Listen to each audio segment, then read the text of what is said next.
भीम सैनिक संघटना अकोला जिल्हा वतीने अकोला जिल्हाधिकारी कार्यालयासमोर एक दिवसीय धरणे आंदोलन।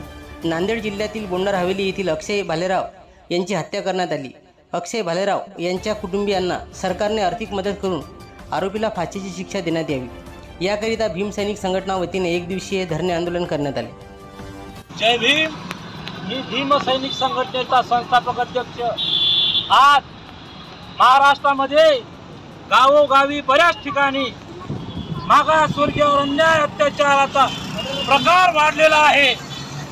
या अन्यायाला वाचा फोडण्यासाठी भीम सैनिक संघटनेच्या वतीने माझ्या तमाम माता भगिनी, माझे कार्यकर्ते या जातीयवादी गावगुंडांना फाशीची शिक्षा झालीच पाहिजे व कोणत्याही परिस्थितीमध्ये अक्षय भालेराव सारख्या माझ्या तरुण बौद्ध बांधवात कदापि भीम सैनिक संघटना व बौद्ध समाज अन्याय यापुढे कदापि सहन करणार नाही।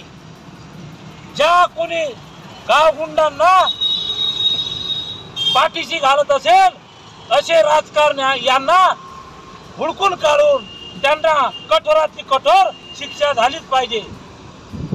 गृहमंत्री साहेबांना हा संदेश आहे की महाराष्ट्रामध्ये दलितांवर अन्याय हा वाढत चाललेला आहे।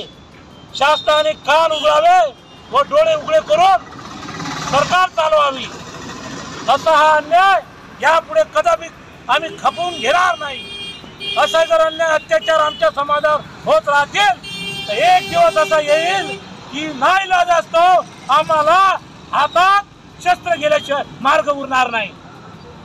किती अन्याय सहन करावं। आज आपण फुले शाहू आंबेडकरांचं नाव घेतो, जिथे तिथे बाबासाहेबांचं नाव घेतो। संविधान या देशामध्ये बाबासाहेबांमुळे हा देश चालला जातो। अशा या बाबासाहेब आंबेडकरांच्या मिरवणुकीचं जर तुम्हाला पोट दुखत असेल तर का चित्कार आहे। अशा या मानसिकतेचा सर्व समाजामध्ये नालायक लोक आहेत, कमी लोक आहेत असे की त्याच्यामुळे चांगल्या लोकांना सुद्धा त्या गिनतीमध्ये केल्या जाते। बरेचसे असे 10% लोक आहेत की त्यामुळे चांगल्या चांगल्या विचाराच्या लोकाला खाली मान घालण्याचं काम पडत आहे। हे गावगुंड एका कोण्या जातीचे नसतात, हे गावगुंड हे जातीयवादी हे कोण्या धर्माचे नसतात, हे कोणत्याही विचाराचे नसतात।